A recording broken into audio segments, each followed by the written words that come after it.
Okay, I think we're going to get started. So good morning, everybody, and welcome to Young Voices for Inclusive Government and Implications for the Post-2015 Framework. I'm Laura, and I will be moderating today's session.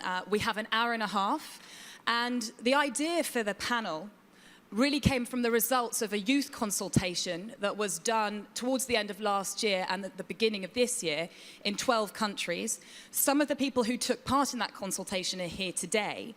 But what the theme of this consultation came out with was that governance was a huge priority for the young people who were consulted as part of this exercise. Now, the definition of young people and children is not, well, of young people is not internationally agreed. So we're taking a very broad definition for the purposes of today. But what is also clear is that there needs to be far more focus on the role of young people and children, because 87% of the population in developing countries is under 25. Regardless of whether you live in a rich country or a traditionally rich country or developing country, I think it's fairly unchallenged that young people have borne the brunt of the financial and economic crisis, whether it's through high unemployment or loss of benefits or opportunities. And then on top of that, whatever takes the place or follows the post-2015 settlement, so what follows on from the MDGs, will shape the lives of young people today and their children and their grandchildren far more than the rest of us. So it's absolutely key that they get their voice adequately heard. So within the context of governance and effective governance and what that means and how inclusive it can be, we've picked out three themes that we're going to focus on, so 3 25-minute, half-hour sections. We're looking at participation, so what meaningful participation of young people looks like. We're taking it as a given that they should be involved and participate. Accountability, both at a national level and local level, but also at an international level. And then finally, we'll be looking at the theme of corruption, because that also emerged as a top priority across the board for young people internationally. So we're going to do a combination of questions with the panel, and there'll also be the opportunity for you, the audience, to take part. But the key word here is questions. So if you would like to say something, please make sure that it is a question who is directed at somebody on the panel, because we don't really have time for 5-minute statements. It's got to be focused, please. So thank you. Okay, we're going to start with a poll in the moment, just to get things going, but I'd like to introduce our speakers first. So here we have Luciano from Brazil, Jenny from the Democratic Republic of Congo, who will be speaking in French. We have English and French interpretation. Jenny will be talking in French, but everybody else will be speaking in English. We have Yolita, who is head of the Latin American and Caribbean Service at the European Commission. Lloyd, who is Vice President of the European Youth Movement from the UK. Jelika from Croatia. And then finally, we have Marius, who is EU representative for World Vision, sits on the board of Concord, and was instrumental in getting 2015 named as the European Year for Development. So very good and illustrious panel. We're going to kick off, though, by putting a question to you, the audience, and our team. Could we see the slide, please? Okay, so if we're looking at young people's participation, what is the biggest barrier that young people face? I'm going to do a show of hands in a moment. If you think it's lack of political will, lack of information or poor communication, discrimination, or no formal structures. So who in the audience thinks it's lack of political will? The panel are allowed to vote as well if they want to. Who thinks it's lack of information, poor communication? Okay. Who thinks it's discrimination? And what's the final point that we are missing there? No formal structures. Who thinks it's no formal structures? Okay, so it's interesting. It's relatively evenly split. I would probably say no formal structures and lack of political will have the edge, but it's fairly evenly split. Luciano, I'd like to start with you. What do you think of the results of the poll, and what's your take on why participation hasn't been meaningful? Primeiramente, bom dia. É prazer estar aqui com vocês. I'm very pleased to be here. Well, Laura, I don't think it's a wrong answer with those options. but I would take a specific point here, which I think can help all the other points. First of all, to answer, I will use some questions to help me. And I need your help for this to help me to get to the answer. So firstly, also with hands in the air, let's make this a party.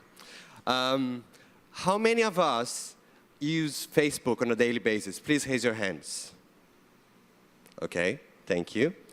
How many of us use Twitter on a daily basis? Please raise your hands. Okay. How many of us visit our local government website on a daily basis? Please raise your hands. Okay. How many of us would like a Facebook page of our local government if we knew that there was one? Would you like one page to see what they're saying, maybe? Okay. A Twitter account to post what is happening in the city? Maybe? Okay. Thank you. This is just to show that we are in spaces that the local government are not. And they're wasting the opportunity to be talking with us, to be sharing information, and to be engaging with us where we are engaging with others. But of course, that means also that they have to be engaging in a space in a specific way that that space demands. It's not about replicating what they will be saying on their website, very politely way and very boring way of saying things, where Facebook is another way of speaking, another way of engaging people. It's a normal way of engaging people, as I would say. So, and this is where I end my first participation, because we have a lot of things to talk. I'd like to hear from you as well, from the audience. And I would like to end with one specific information. I've been talking about digital participation here, how we talk with public digital spaces, but we are talking about 4.7 billion people in the world who has no access to the internet at all.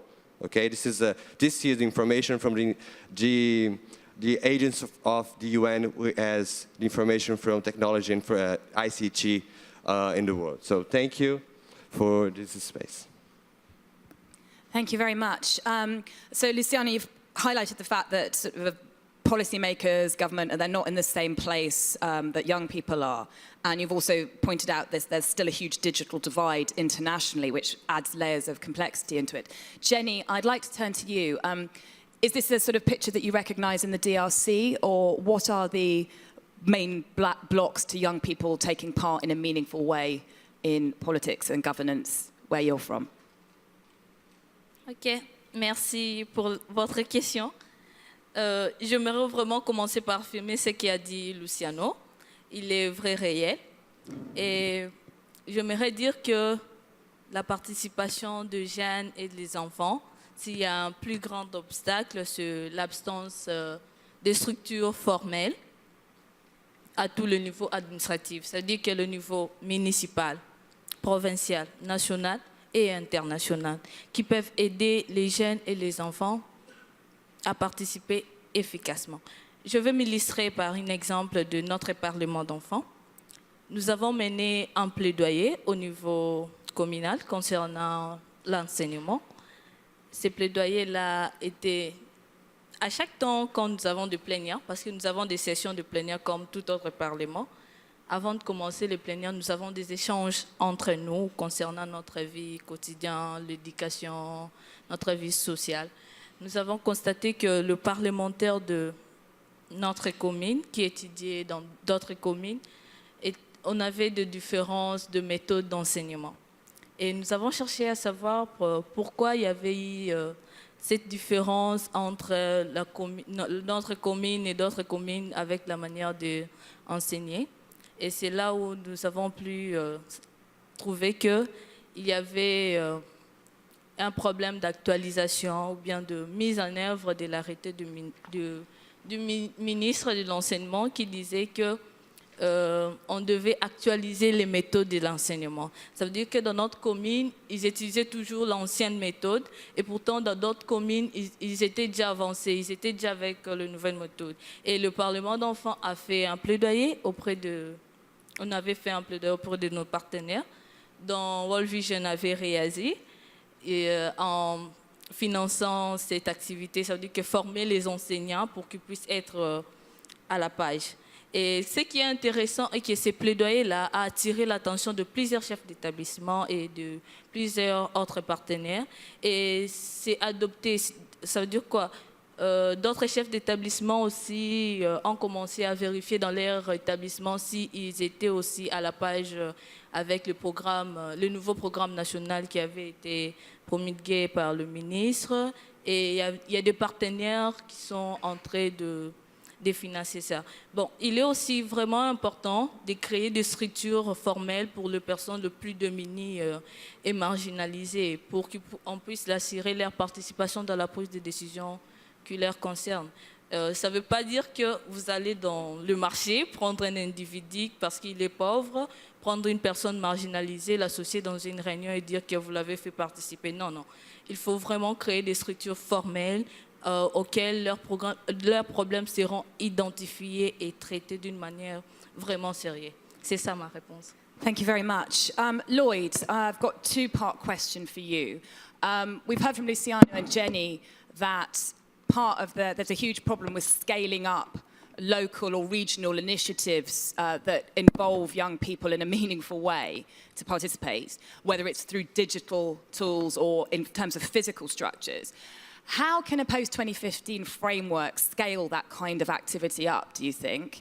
And then on top of that, it's hard enough to do that with people who have access to technology or are relatively wealthy, but how do you tackle those marginalized communities that Jenny was referring to?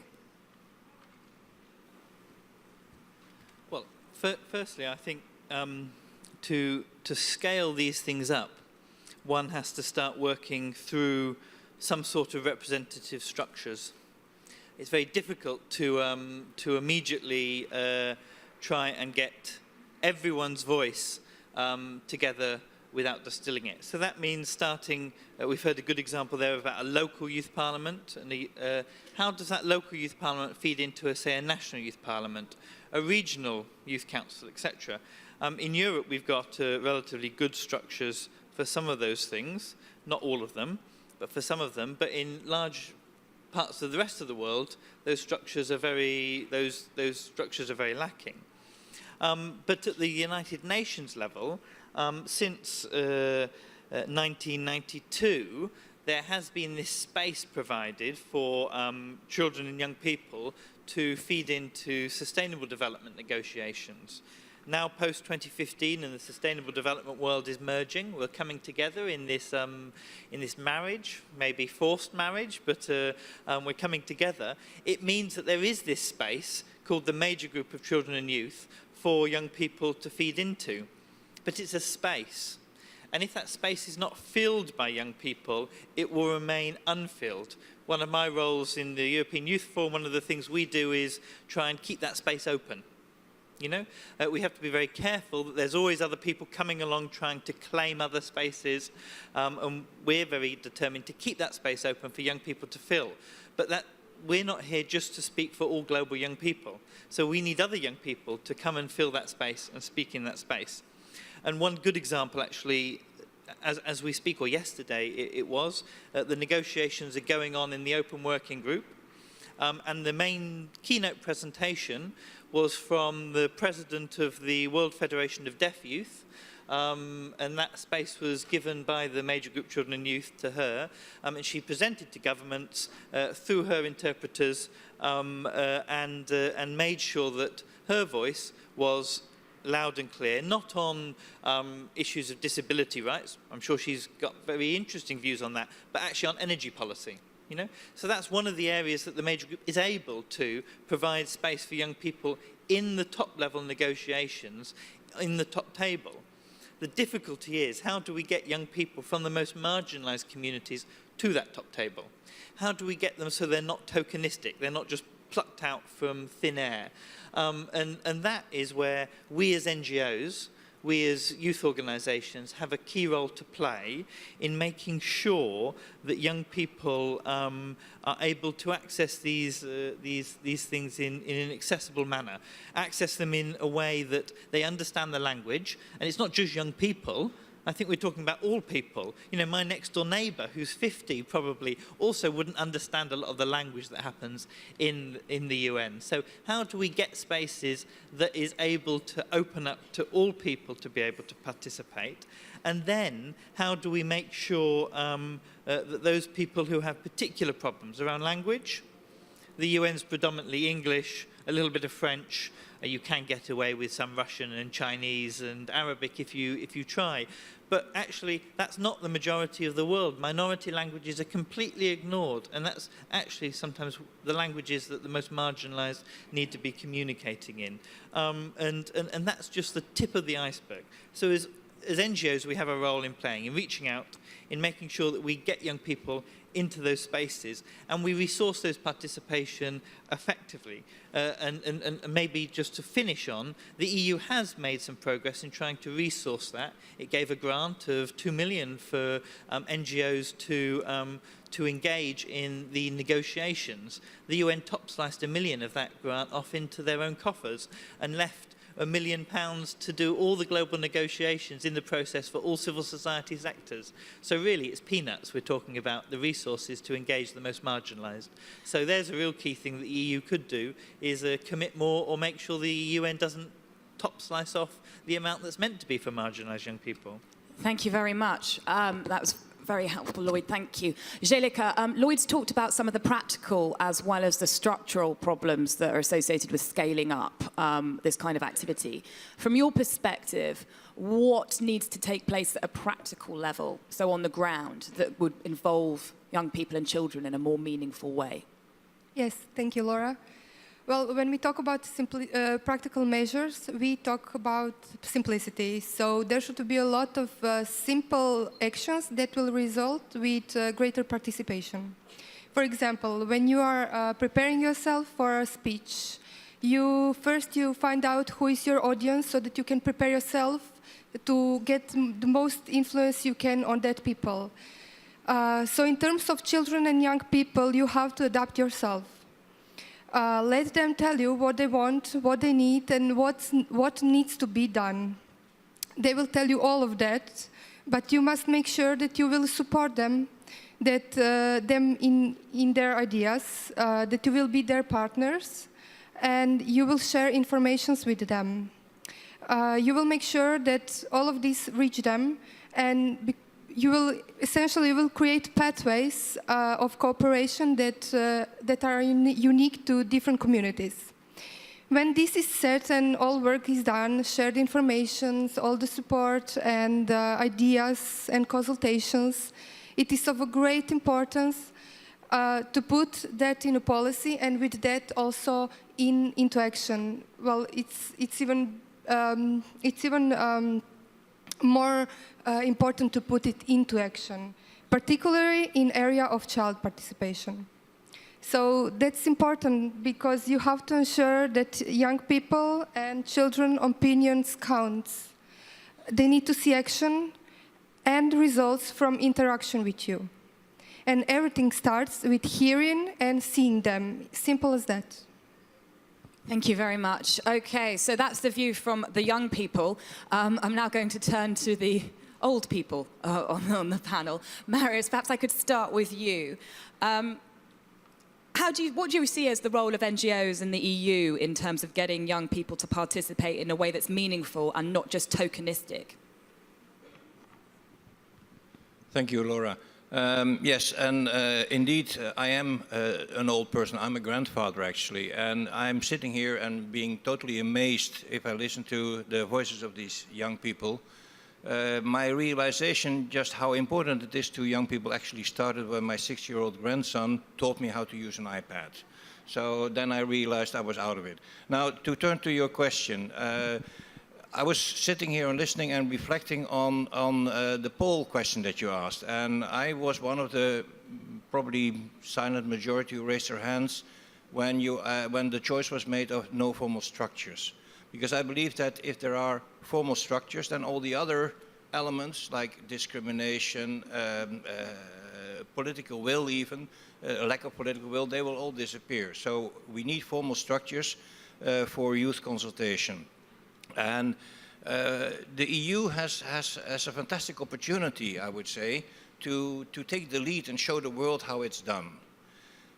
These European Development Days are already an excellent example of involving children and young people in the dialogue and the debate that we are having. But it could go even further.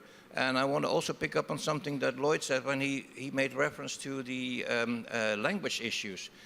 If you organize structurally, and the EU could start that within its own member states, you organize on a structured basis a consultation process also for the intergovernmental process, for the open working group, part of the post-2015 process that we are now entering, at least you will remove the barrier of the language issue.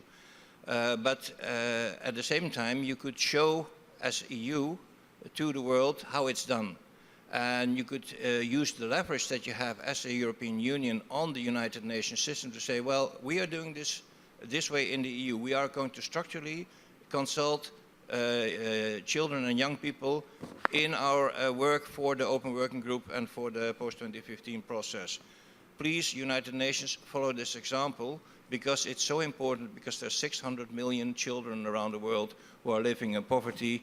That is 1.5 times the population of the European Union, just to put it in perspective. Thank you. Thank you, Marius. Okay, Jolita, the EU needs to lead by example. Do you think it could also lead by example in terms of making its information more accessible and more child-friendly? Because Lloyd referred to the UN jargon. EU is sometimes guilty of that itself. Do you think there's a deficit there that needs to be addressed? I would refer, and good morning, everyone. I'm surprised that we have a youth panel so early in the morning, and I cannot imagine that someone coming from Brazil can be so energetic at this hour in the morning. But this is just, recognition, as Marius said, these amazing people that are around us.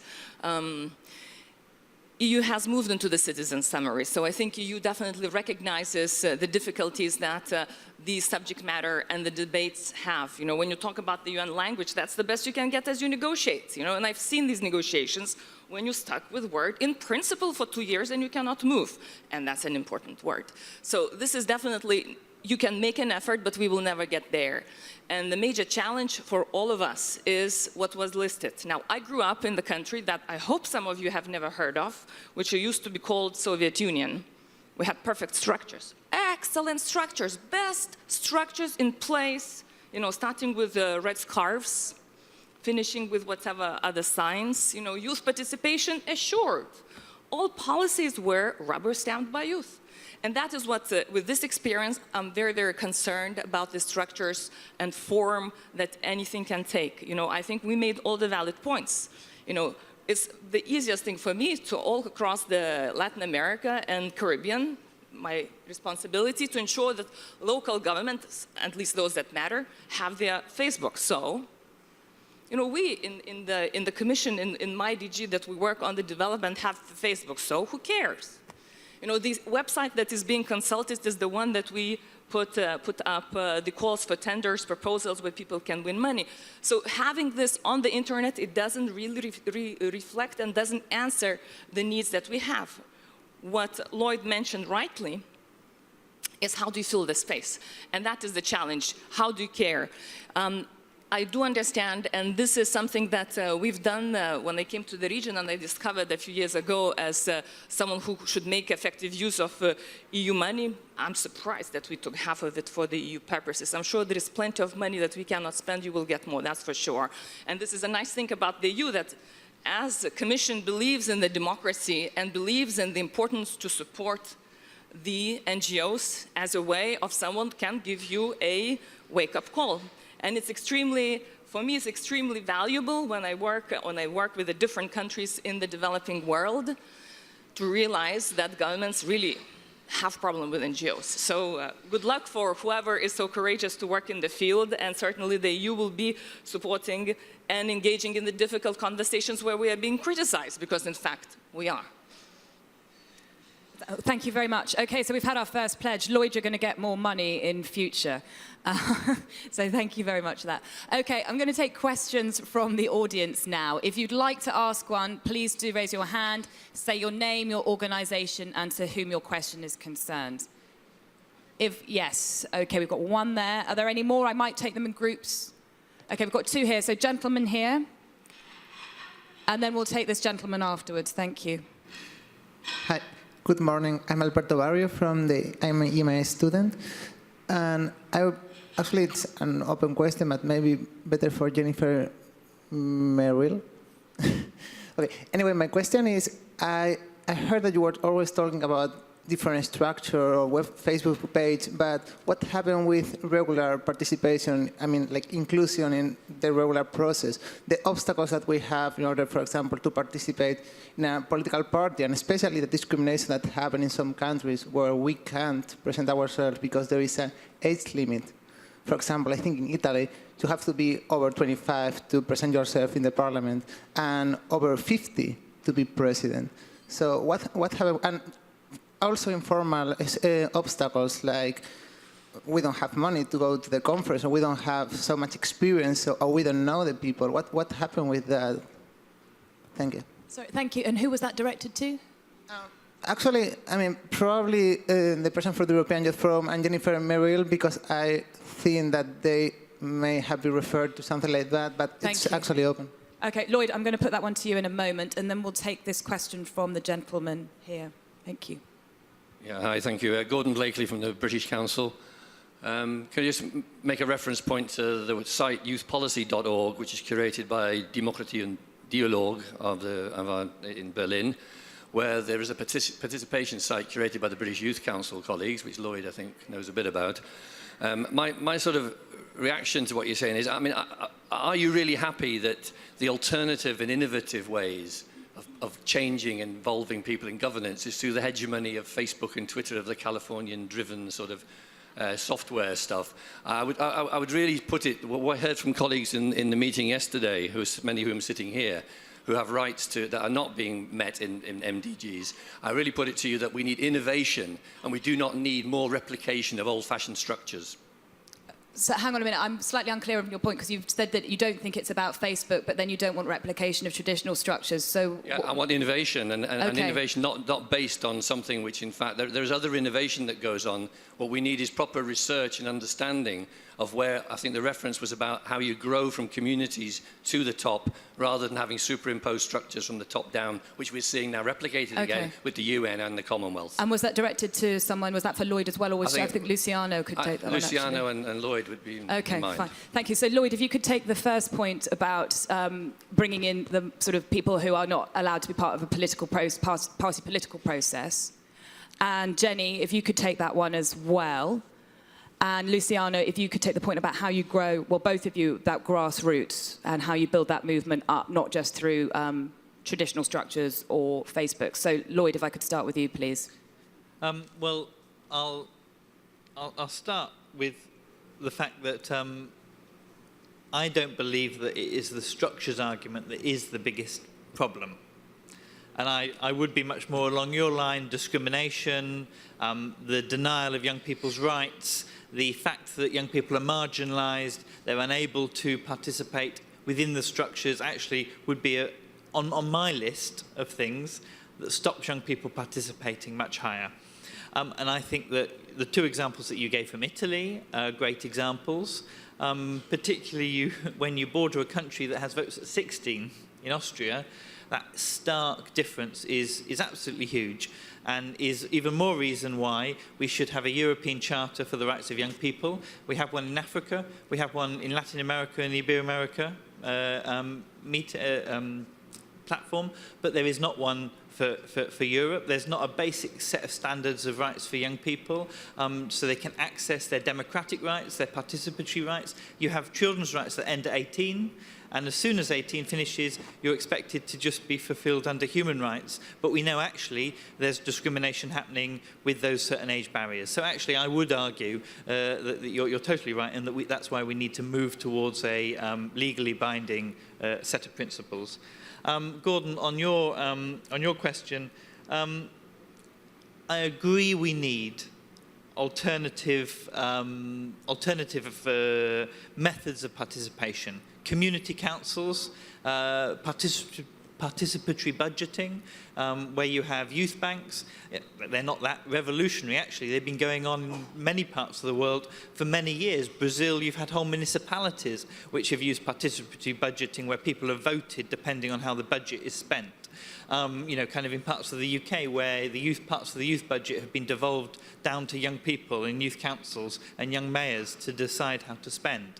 But I think they go hand in hand with some of the stronger structures.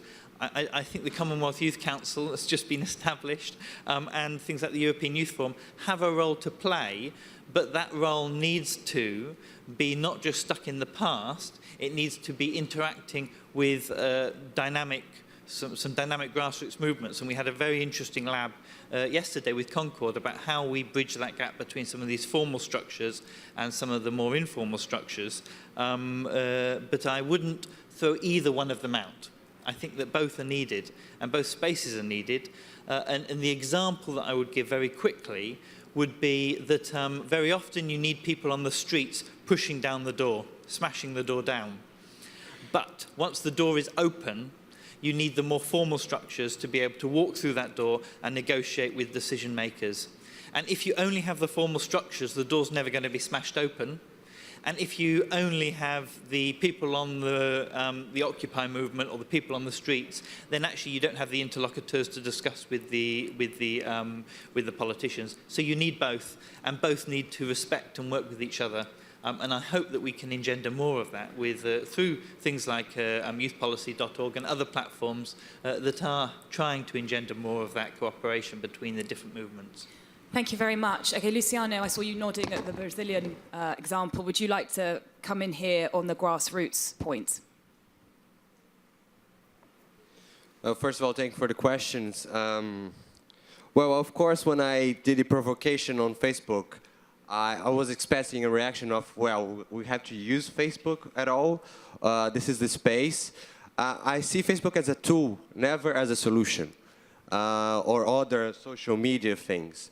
It's more of a way of empower or ways of engagement with people where they are. But as we see, they're not everyone there, so we need other solutions. So for the point of going from the grassroots to for the national, international level, I specifically work with a project where we have young people who talk with young people in formal and informal spaces, so they can debate about what happens in their community, about who they are, and why do they live there, and what is this place where they live on. And by that point of view of asking themselves and the place where they live, they can move forward to where do they want to live and who they want to be. And with that questions and those solutions, then we can push forward the local governments, we can push forward to the other structures, but this need help to get to scale up. This is something that, for me, is very obvious, that we need to talk to the people to get to solutions and to improve our spaces. But for not everyone, some people, I think they are like magicians, because they normally already know the answers to stuff. So if I want to work with young people, I just need to read a report that someone made on young people, so then I can already know everything about young people. But that's not how it happens. Every place that we go, we have different contests. We have different people living there, different people that can add something to the solution in different ways, in different language, and different actions of doing. So this is how I see. I see that, for instance, the EU, the international thing, the international bodies can help funding those local solutions so they can be building up, because they are doing this. So why we had to be innovative and creative again if something is happening. So this is my fear about being innovative, because we have seen here that some things that I tried to be innovative on didn't work, so we need to raise our hands. So again, sometimes the simpler solutions are the solutions that we need, not something very fancy. Okay, that's what I have to say.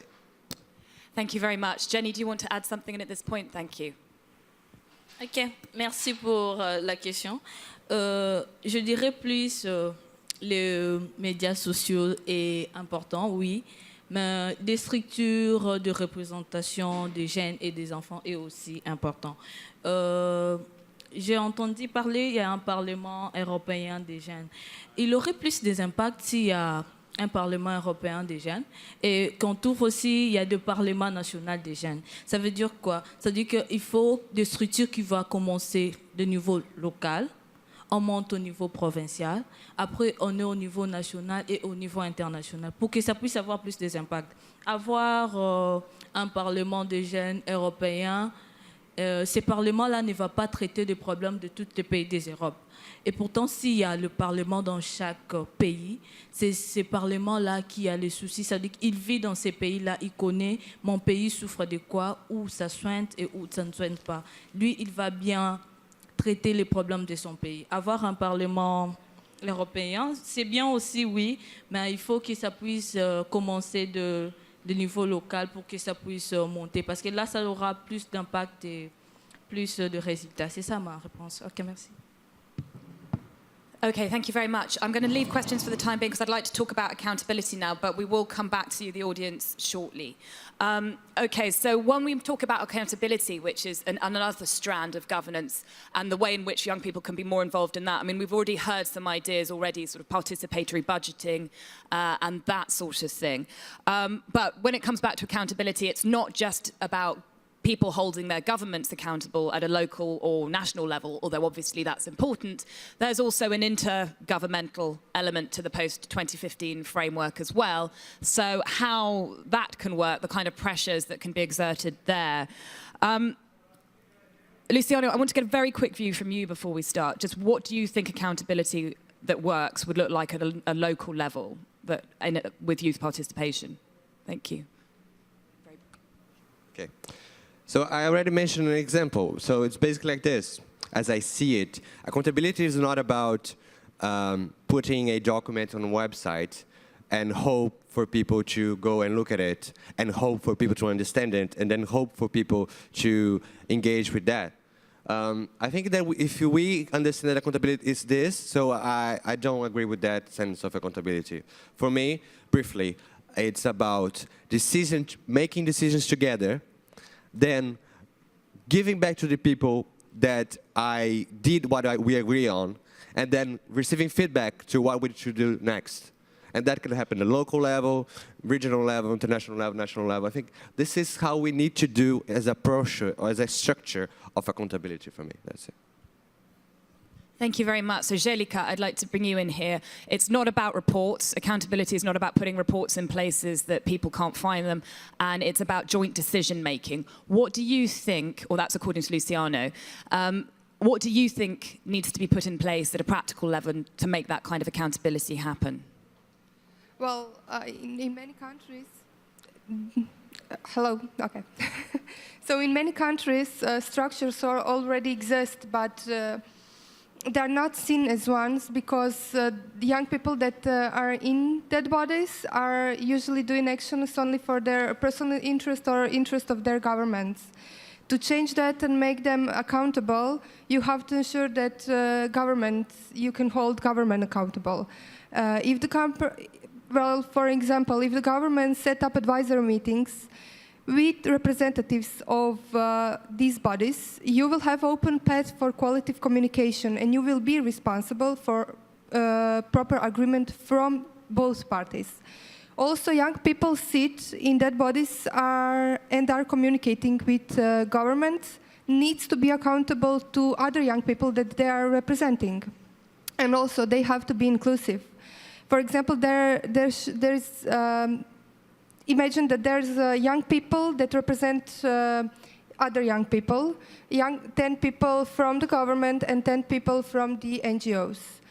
All of them elects their organization, except young people elects, of course, other young people. They will all work together, representing their interests and making agreements that best suits all parties, and take action upon that, of course. When the election comes and the new members are elected, few of old ones become advisors to the new ones, just to ensure that the future work will go in the proper direction, and it won't be lost due to personal interest of new members.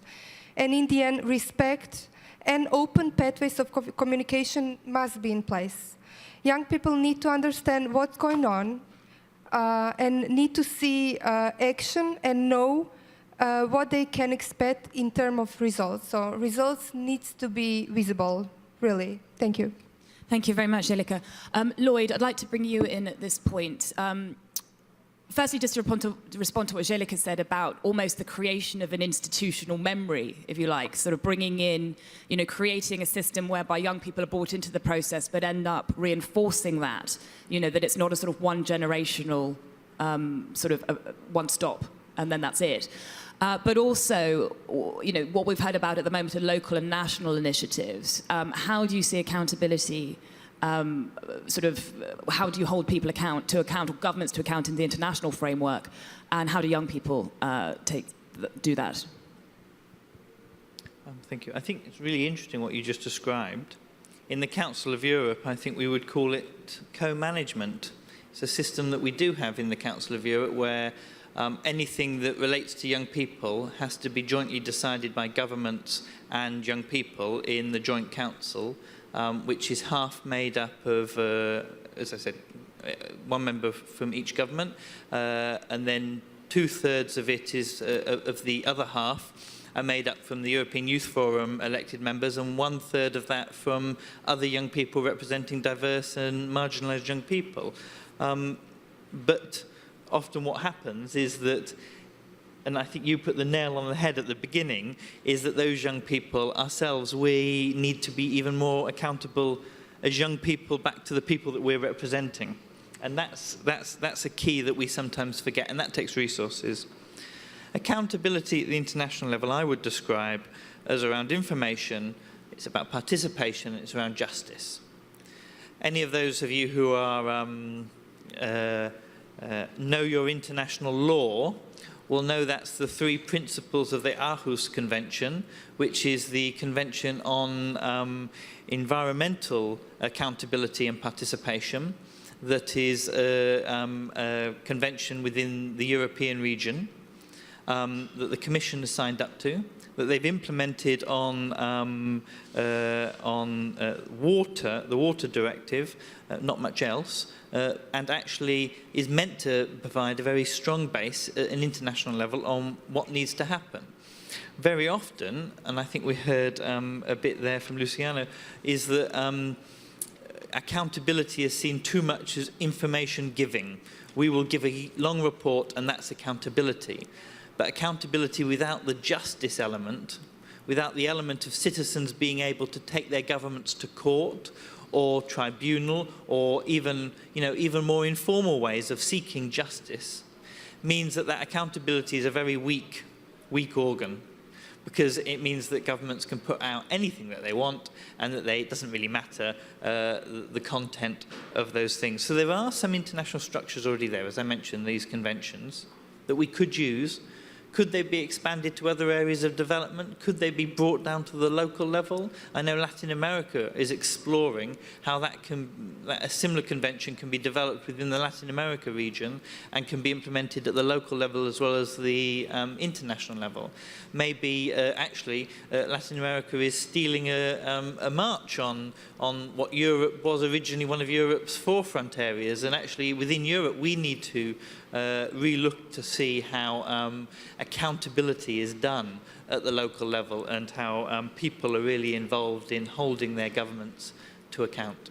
Thank you very much. Julita, I'd like to bring you in at this point. Latin America's setting the way when it comes to accountability. Perhaps you could comment on that, and also how you think the EU could make sure that it's more, whatever happens in the post-2015 framework, more accountability is written in an effective way. Thank you. Starting with the first part, I wouldn't be as probably sad as Lloyd as you were why we in Europe are so comfortable. Because we are comfortable. And if you look at Latin America, that's where we have a lot of problems. And that is the reason why we supported the establishment of youth councils, youth laws, youth policy in a number of countries. And that's why you have the movement. And you have a movement in a number of Latin American countries where young people are moving by physically moving, voting with their feet because of the violence, and not only the violence in the country, but the violence in the families. And I do have a problem here because it's huge in terms of numbers, that we are not reaching into those really vulnerable communities. What we're talking about the youth leaders, which is extremely important, but I don't think we will be able very easily to reach out into the vulnerable communities of young people. And if you look, we mentioned Latin America, you have a lot of violence, you have a lot of gang movement, and how does the society view them? These are bad people. We don't care about them. They fight amongst themselves, and these are young people who are joining gangs because that's the only choice they have in life. So this is a huge challenge, I think, for us, how to bring in the vulnerable groups into the forefront without undermining what Angelica said and these formal structures that Lloyd is advocating and Jennifer represents as being very, very important. But this remains a challenge. And let me answer your second part, which is how we do it at the international level. And this is really very, very big problem. Lloyd, you mentioned enforceability. I know only one international organization, one or two, where you have these enforceability actions, and they're very, very difficult. You cannot enforce upon the government to care about their young people, all of them. We'd like not to leave anyone behind. So what is, and I very often go and I feel not very happy, and I say, it's not fair. How to make it fair?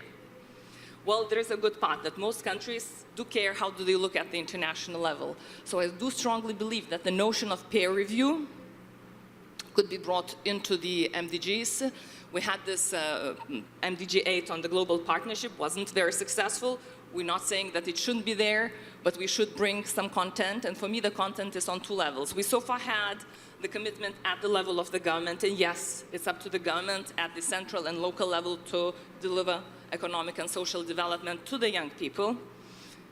Luckily, it's not politically controversial issue. All governments of all color like young people. I have no idea why. As a parent, you have problems usually with teenagers. But this is a non-controversial, which is a good thing. We can ensure continuity. But then, how do you really make sure that there is this pressure maintained on the governments? For me, this is the only way to ensure that the commitments that governments are taking are also delivered to the social groups that, in fact, are not minority in those countries. Thank you very much. Marius, do you share Jolita's point about peer review?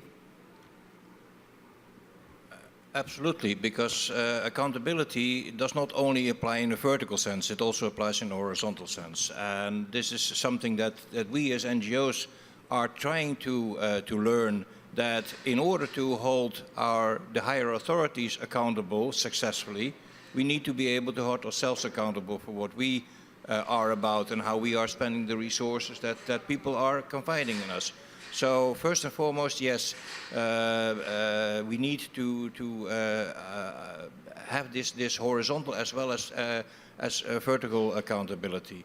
But it's of course always very difficult, because accountability, when you are exercising your right to hold your government accountable, you are always maneuvering within let's say an improper power balance.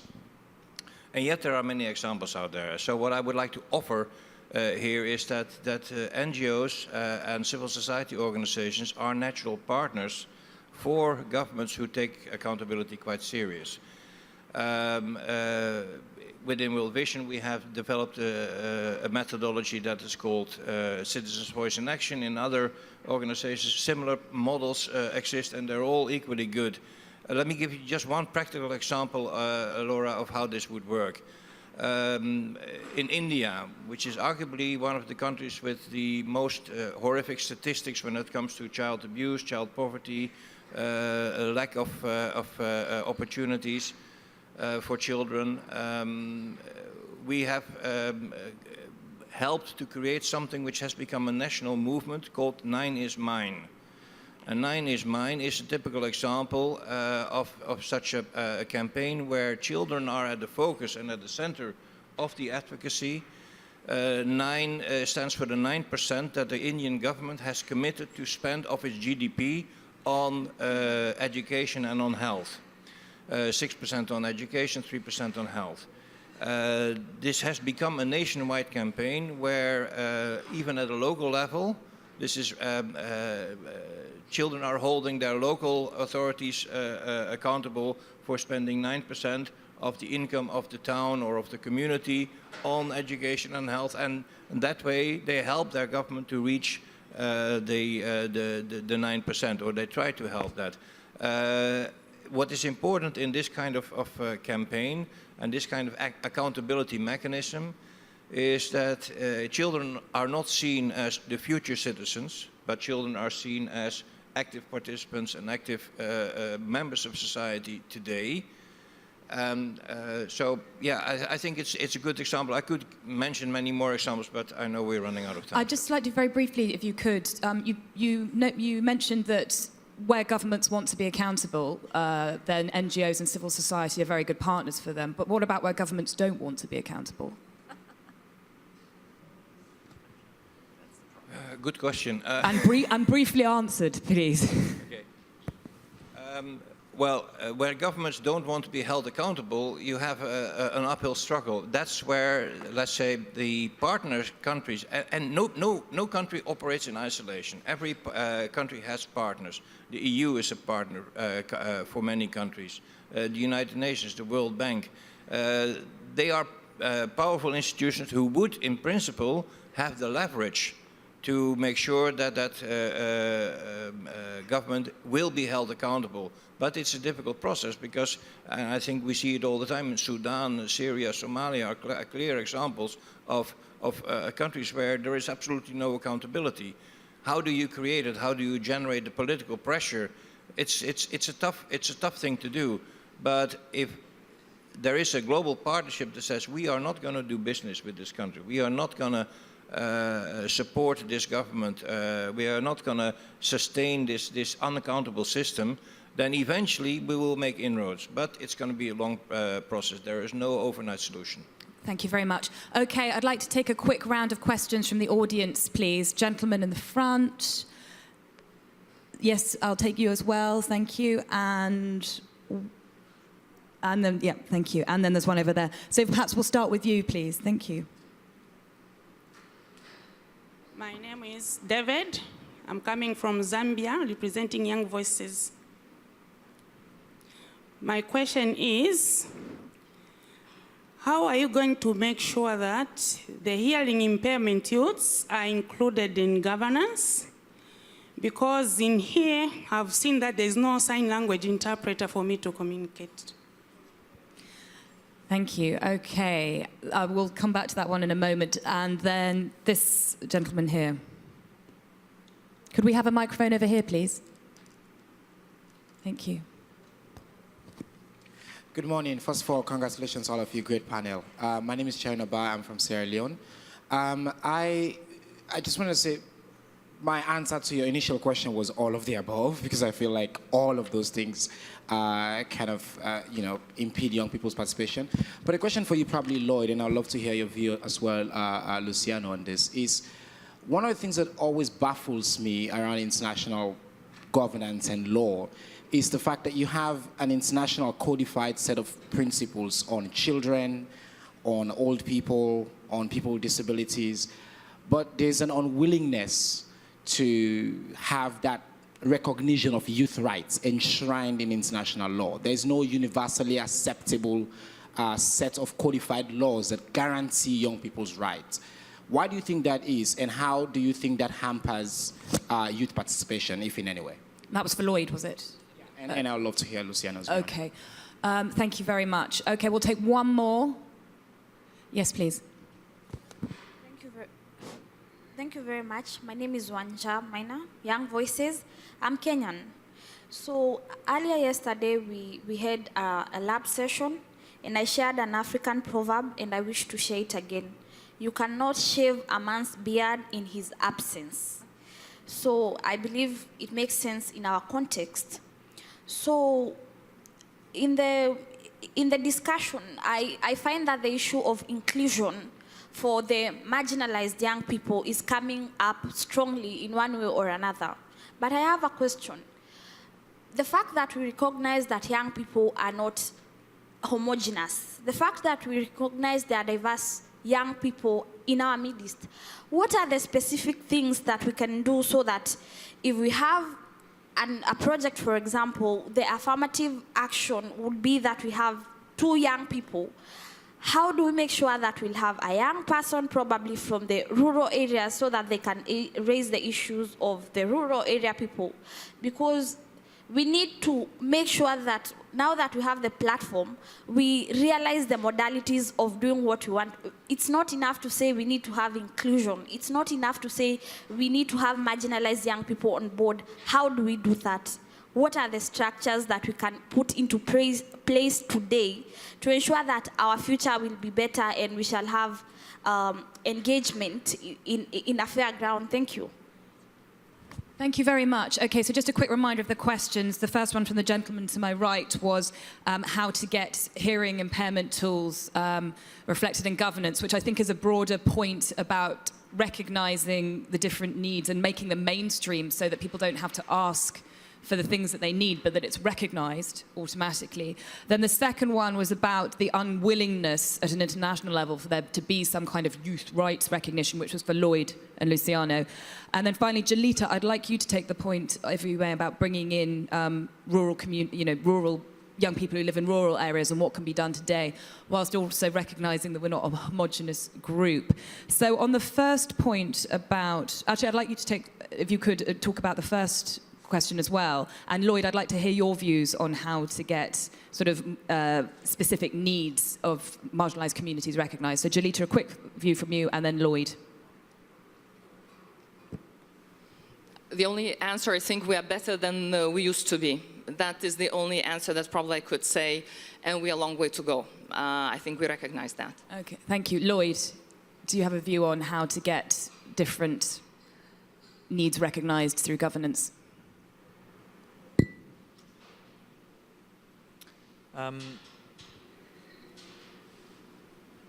I think, I would agree with you that we're getting better. It is an uphill struggle. I think it kind of links to the last question, actually, that young people aren't an homogenized group.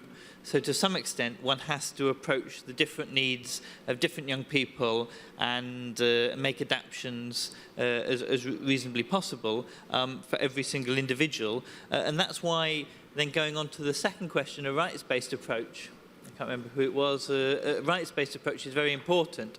Because if you take a rights-based approach to participation, what you start to say is it's not about an inconvenience for us to have to engage young people, but it is their right to participate, to have a say on these things, to do many things, and therefore we have a duty to adapt. Why it's difficult to get an international treaty, I think there's many reasons. I mean, you could have a whole lecture, I guess, on the difficulties of creating new rights instruments at the global and the European level. I think actually there has been some progress made in the African Union, as I said, in the Ibero-American Youth Ministers meeting, where legal frameworks have been created for youth rights. In Africa, youth is legally defined as 15 to 35, and in Latin America, 15 to 29. It's actually Europe, again, that doesn't have a rights-based approach for young people, and Asia. And the Middle East, but kind of it's that part of the world, and actually the two very big global South areas have led the way on that again. So to some extent, maybe we need to reflect on that. There is a process in the UN, but these processes usually take about 10 to 20 years to even make any progress.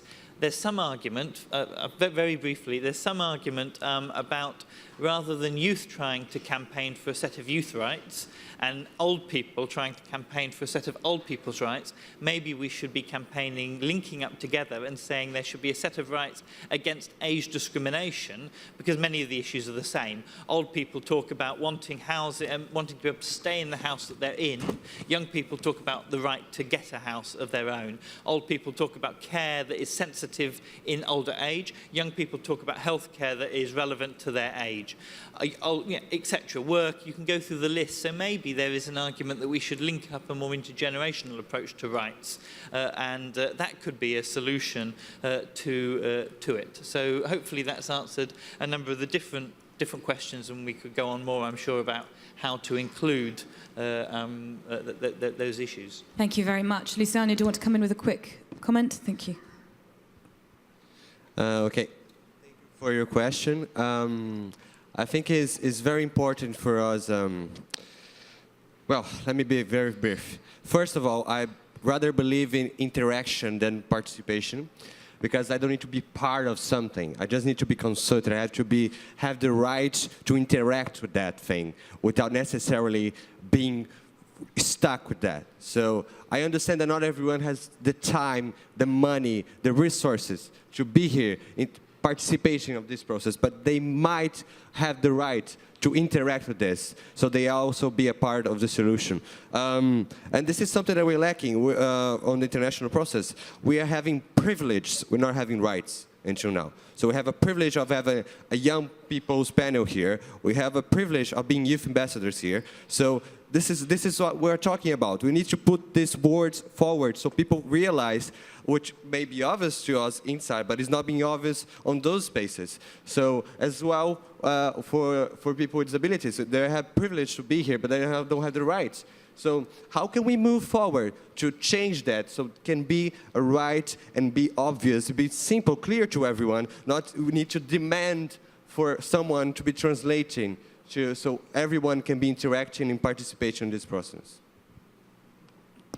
Thank you very much, Luciano. And Jolita, I'd like to bring you in on the final point and to add any comments. So what can be done realistically today to bring in the communities, the young people we've heard a lot about the fact that it's a privilege, not rights, but there are some people who aren't even getting the privilege today. Well, I appreciate these questions. It's on the level of happiness, I think. The only answer to the right is, in fact, we tested in one of those countries, but it was a tested where we basically involved all the youth participation in the election campaign, and we reached out into the marginalized so-called communities, and it was an excellent experience in that small country. But there was kind of a suffrage. It was everyone. It was mandatory for everyone to participate. And to me, this is something that one could consider of this universal right and requirement for the participation of the young people across the board, be it in the rural communities, be it in the deprived urban areas or in the affluent city areas. All young people should assume their civic duty, because this is really strange when we are talking. We're talking about the larger part of the population. And if we just say, well, it would be nice to know, well, it's 2013. Let's see, maybe it will give us some creativity. It's really amazing that we are talking about these things in the 2013 and we still don't have an answer. And if I look at the report, which I keep looking at on my desk, which is the people of high intelligence, it was, I think, called the Eminent Persons Group, that we're thinking about how to take the world forward in 2015. I should agree with the gentleman from the British Council. It's still business as usual. I do believe that we do highlight the core values. These core basic needs remain, but we are not finding the new solutions. And are we afraid of the new solutions? I'm not sure. The point is, government to government remains as a core, but what we need is to bring different social groups, be it through the approach that Lloyd proposed, but this is, I think, the pressure that we should put into this international process, and this is something that we could put on the table, but then the majority wins, and it's even worse at the international negotiations. You have to have a consensus, which usually means the lowest common denominator. Thank you very much, Jolita. Okay, I would like to talk a little bit about corruption now. We will come back and take some more questions towards the end, because corruption was one of the themes that emerged that was a key priority for the young people who were consulted last year and at the beginning of this one. And obviously, corruption is context-specific, where it occurs. I mean, broadly, I think what we're talking about is breaking the rules or breaking the law or having to pay to get something done, which is actually illegal, and sometimes it's about doing business. It can be about, getting something like a doctor's appointment. So it's very context-specific. Jenny, I'd like you to tell me a little bit more about your experiences of what you've seen in the DRC and how young people have been taking a lead in fighting corruption at a local level. Okay. Merci beaucoup. Moi, je pense que pour résoudre le problème de la corruption, il faudra prioriser les actions qui peuvent améliorer le vécu quotidien des Congolais. Je vais m'expliquer pour une meilleure compréhension. C'est-à-dire qu'un salaire décent, créer des emplois, mécaniser l'agriculture, la pêche et l'élevage pour augmenter les revenus de ménages des Congolais. Qu'est-ce que les jeunes et les enfants peuvent faire pour lutter contre la corruption? C'est ça ma deuxième question. Les jeunes et les enfants doivent s'organiser dans des structures formelles, dénoncer les cas de corruption et sensibiliser leur communauté à faire de même. Comment? Parce que je dois m'expliquer. Je vais donner un cas concret qui va nous montrer comment les jeunes peuvent sensibiliser leur communauté à dénoncer aussi les cas de corruption. Il y a eu un professeur dans une école de notre commune dont un élève lui a donné l'argent pour avoir des points et passer des classes. Et il y a une de ses condisciples qui n'était pas d'accord avec. Elle est venue dénoncer ça au niveau de notre Parlement. Nous avons mené des enquêtes et nous avons trouvé que le fait était réel et vrai. Nous avons fait une lettre de dénonciation auprès des autorités scolaires et judiciaires au niveau local et au niveau provincial. De façon que si les autorités de niveau local ne réagissent pas, il y a maintenant les autorités de niveau provincial qui vont réagir. Là, c'est pour assurer, pour lutter contre la corruption. De façon, quand le Parlement, les jeunes sont sensibilisés, la communauté est sensibilisée que la corruption est mauvaise, parce qu'il y a d'autres communautés qui trouvent la corruption normale. Hein. Quand ils sont sensibilisés que la corruption est mauvaise, il y aura des facilités s'il y a aussi des structures formelles qui luttent contre la corruption, que quand il y a des cas de corruption, d'aller vers ces structures-là formelles et de dénoncer ces cas de corruption. Okay. Thank you very much. I'd like to sort of, it's a very interesting sort of example about how at a local level you can use a letter writing campaign to sort of name and shame sort of corrupt practice. Jolita and Marius, I'd like to bring you in here because obviously, part of the reason that we get corruption in certain countries is because salaries are incredibly low. At an international level, when we're looking at what takes the place of the MDG framework or the post-2015 framework, is there room, certainly from an EU level, to have some kind of agreement in place or wording in place that demands that salaries are higher? For example, I mean, an international minimum wage. I mean, I know, we have problems enough with that domestically, but is there scope for that kind of agreement to try and level, the conditions up rather than relying on a sort of almost black economy approach? Jolita, perhaps you could take that first. Then Marius. Lloyd, I saw you nodding, so perhaps you could come in if you want to at the end. But Jolita first, then Marius. Very difficult question. The crucial question for someone like European Union who gives money to other countries. So you have to make sure that you can demonstrate that the money is well spent and it's not used for the wrong to the wrong ends. Now, in the EU itself, it's clearly calculated. You have a GDP number. If you could tackle corruption, you could get your crisis solved in a day. For the EU, I think it's 2% GDP growth that is accounted for the corruption existing within the space of European Union. I don't know anybody else who has calculated these things, but if you'd look, I don't see much taste to take it up at the international level. And don't ask me why. I don't even see IMF, which is our kind of, really not the friendly organization that comes with the tough positions, pushing very hard this question. And the answer, when I observe this at the international level, the answer that I would give is there is no momentum. There are other overriding priorities. I don't think that people don't recognize that it's something that is not good and it's additional costs that really is detrimental to doing business and so forth. So directly tackling corruption, I don't see it happening. I do see indirect means by which countries are being ranked. As I mentioned, ease of doing business, how long does it take to open up a small company and so forth. But this, I can say, as an economist, you really have a very, very clear measure which would give clear benefits to everybody, and we still have this. And to me, the example that Jennifer gave from school, it's really flabbergasting. I personally was very much surprised. Why would young people think about corruption, know about the corruption, and certainly they could still be the ones who could speak up because hopefully they were not corrupted. Wrong. Thank you very much. Marius, before I come to you, I just want to put a quick question to the audience, because Jolita talked about the fact that there is no international momentum really for fighting corruption.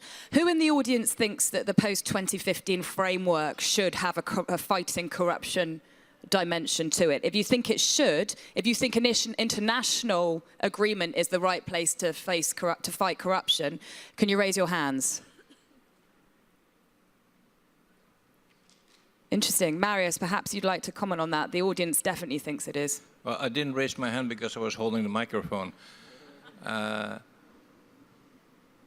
I fully agree also with what Julita said, that I'm just as flabbergasted to understand that corruption even takes place in schools. You know, and it just goes to show that, first of all, it's very difficult to come up with a definition for what corruption is. What is it? How far does it reach? How much does it affect the lives of people around us? And how much does it even affect our own life? I know I've seen some reports. For instance, there's the World Bank report on corruption. There's even the World Governance Index. And there are claims that corruption costs $1 trillion per year. That is sort of sucked out of the normal flow. It's not necessarily all development funding, but the overall cost of corruption has been estimated by people who understand this far better than I do at $1 trillion a year. I can't even think how big that number is. You know, but imagine that part of that money could be recovered and could be spent on real development.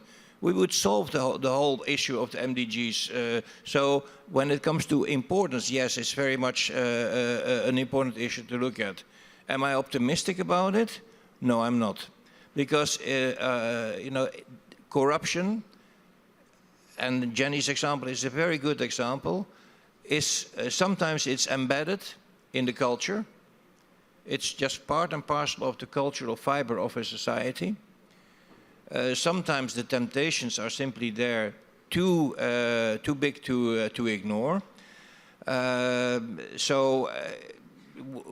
Let's say a one set minimum wage will not solve it. There is not one single solution that can solve the corruption issue. And to be very honest, I wish I could close on a more positive note, but I'm not so positive when it comes to that the world will ever be corruption-free. What we can put into place are accountability mechanisms that try to curb the problem as much as possible. It will never disappear. Thank you. Lloyd, do you want to come in there about the accountability mechanisms and also the wider point about how the post-2015 framework could address corruption? I think there's a big problem with addressing these normative issues, human rights, corruption, participation, within a framework, the millennial framework that we're continuing now, which is about goal, time-bound, numerical targets. And how do you square that circle, or whatever the phrase is? You know, how do you make something that is not a numerical thing? I mean, we can talk about the amount that is lost from corruption, but corruption itself is an endemic disease that spreads, and once it's there, it's so hard to get rid of. I was speaking to a young student doctor in Greece only last week, and he said, well, actually, it is just the culture that if you want your appointment at the doctor, you have to pay a little bit extra in cash to the doctor. And he says, I do it because it's the only way that I can get a decent wage to live. You know, we're not talking about even, this is the European Union. We're not even talking about further afield, you know. There is also another problem that really capitalism, unfettered capitalism, is corruption. You know, unfettered capitalism, where you have the poor who are constantly getting poorer and the rich who are constantly getting richer, promotes that concept where the only way the poor can ever try and scrape together a few little bits is to look up to see what the rich are doing, and the rich are doing is siphoning these huge amounts off and say, well, obviously, we have to partake in that kind of behaviour because that's obviously the only kind of behaviour that gets anything. You look to see what happened with Halliburton in Iraq, with Lockheed Martin, etc., etc. All these huge contracts, millions, billions siphoned off by huge international companies. The biggest corruption doesn't happen at the local level, although it's the ones that hurts us the most sometimes. It happens at the international level, and it is the IMF, and it is the USA, and it is the European Union that continues to let it happen. And until the development framework actually starts to say we need to cut the amount that the rich have and redistribute to the poor, corruption will continue to exist because it will be the only way the poor will have a future. Thank you very much. I feel like I should say Reverend Lloyd at this point. We're going to take a quick round of questions from the audience now. We have one lady here. I'll take this gentleman here. We'll take two to start with, and then I'll come back. Please, could you address your question to someone specific as well? Thank you.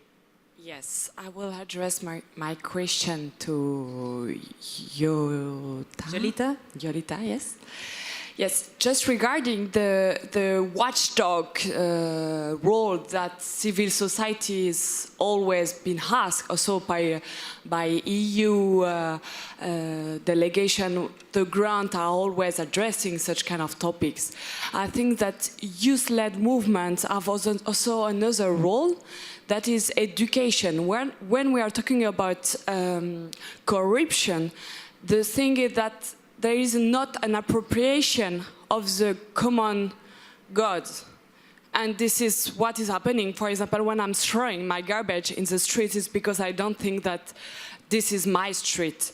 So maybe one answer that could be further addressed is also the role of civil society in terms of education, young people, and society in general. Thank you very much. So your question is basically how to make people feel like they're part of society and the civil society role for that, and educating them. Okay, thank you. And then there's a question here. Yes, please. I'd like to address this question to Lloyd and Luciano. My name is Orlando, and I'm from the Philippines, and unfortunately, my country has been the recipient of negative effects of climate change. And I'm interested, where do young people position in the issue of climate change? Thank you. Do you mean in terms of how to fight it? Thank you. Okay, great. All right, so we're going to start with the question of Jolita. What is the role that you see that the civil society can take in educating, which is a very sort of patriarchal term, but making young people feel like they're part of society so that they actually almost become second nature to care about it and feel invested? I have the whole 2014 to think about it because we stuck with all these budget negotiations, so I'll have time to see how we can put our money and to deliver on that. But on the first surface, we have different ways of supporting policies in developing countries. And one of the ways is to endorse policies in which we believe. Let's take education. And it has been proved now wrongly in some where we suffered by not being able to deliver the impact that we wanted with our funds. We call it a budget support approach. Is what we now do in other countries, and certainly in Latin America and the Caribbean, to allocate when we give money to the government to implement a policy where we endorse that policy. Also, we allocate part of the funds to the civil society, and we call it as a social screening. It's, I don't call it necessarily as watchdog, but it's really someone who would ensure that, let's say, education policy delivers the impact that Zelika was talking about that we expected it to deliver. And in this way, I could clearly see that where we NGOs would definitely ensure in that specific policy area and I'm taking education, which we put a lot of money into education, would definitely ensure that young people have a say in the implementation of that policy. To be honest, I never thought about it, so already return on my presence. Thank you very much. Okay, question for Luciano and Lloyd about the role of young people in tackling climate change. Luciano, if I could start with you. Thank you. Well, I'm going to do exactly what young people at the COP19 did regarding the Philippines, that we stand with the families and everyone on the Philippines and try to pop up the bubbles that negotiations are in when talking about climate change. We need to act now. We cannot longer wait until 2015 to start to think on a plan on what we're going to do. We need to think that these are not numbers, these are lives, these are people who will never again see their relatives, and there's our people that are suffering the worst things in this world right now, and they're not having enough space and voice on places of decision. So we're standing with everyone that are being suffering with climate change. Thank you very much. Lloyd, I'd like to bring you in at this point. I agree with what was just said. The challenge maybe is how climate change fits into the post-2015 framework. Trying to bring it back to this topic. And there are many people in the climate movement that are actually very worried that if climate change is addressed within the post-2015 framework, a framework of voluntary commitments, a framework of international pressure and norms, rather than binding commitments, actually you'll have a weaker set of agreements than actually pushing forward something better through the UNFCCC and COP system. So within post-2015 development, climate change quite clearly has a key role, you know, and it has to be seen as a cross-cutting issue. I'm not convinced, because of what I've just said, if it needs to be or it should be a goal in itself, because what I don't want to do is undermine a binding target that the UNFCCC should and must negotiate and agree. So I'm not saying that I'm against it in the post-2015 framework, but if it is in there, it must be done in a way that doesn't undermine a potentially binding agreement that should have been agreed already 3 years ago and is now going to potentially be agreed in 2015. Thank you very much. Okay.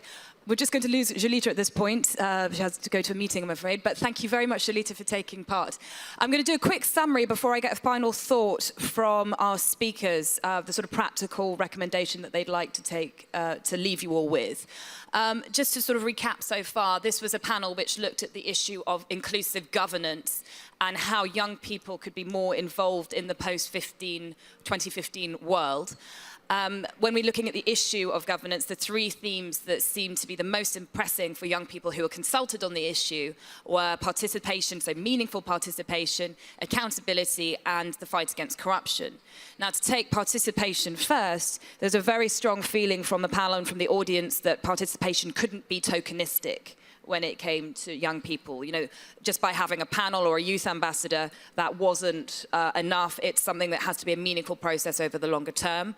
There's also some discussion around the kinds of ways in which you can engage young people meaningfully and so that they can participate, whether that's through digital tools, which are tools, not solutions, or traditional structures, so whether that's physical youth community groups, parliaments, those sorts of things, and how those kinds of structures can be scaled up at an international level and also at looking at ways in which they could become more innovative.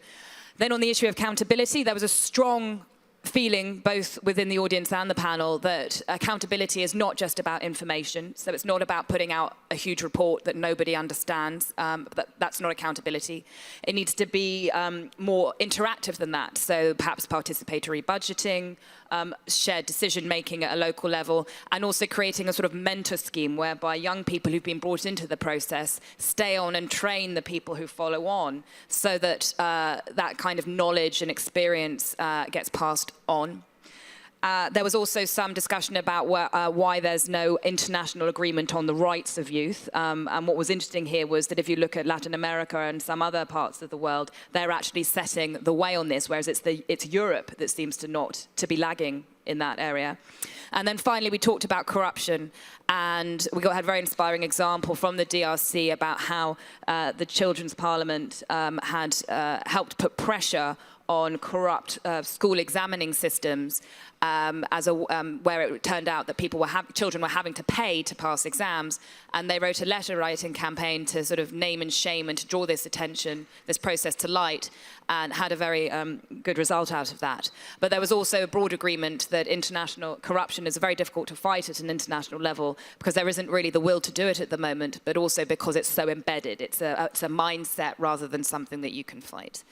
So that's the main summary of the issues that we've talked about today. I'd like to thank you, the audience, very much for your participation. Before we go, I'd just like to get a very quick final thought from our speakers about what the one thing that they would like to recommend as a result of today's panel. Marius, I'd like to start with you. Yeah, thank you. I was hoping that you would start with me because I think the young people should have the last word today.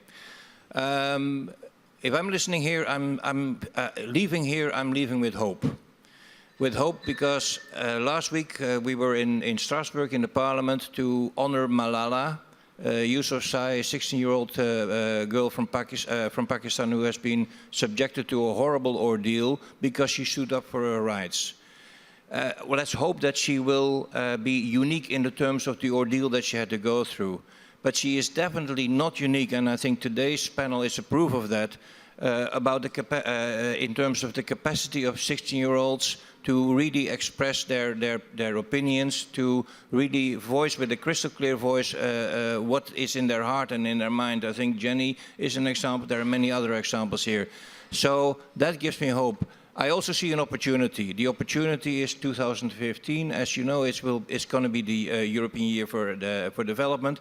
And my appeal to the young people is grab your chance, especially those in Europe, but also around the world. Grab your chance to make an impact in that European Year for Development. This will be, and it is also the year in which the new framework will come into fruition. So let's hope that that opportunity will be seized by them, and let's give them every opportunity to do so.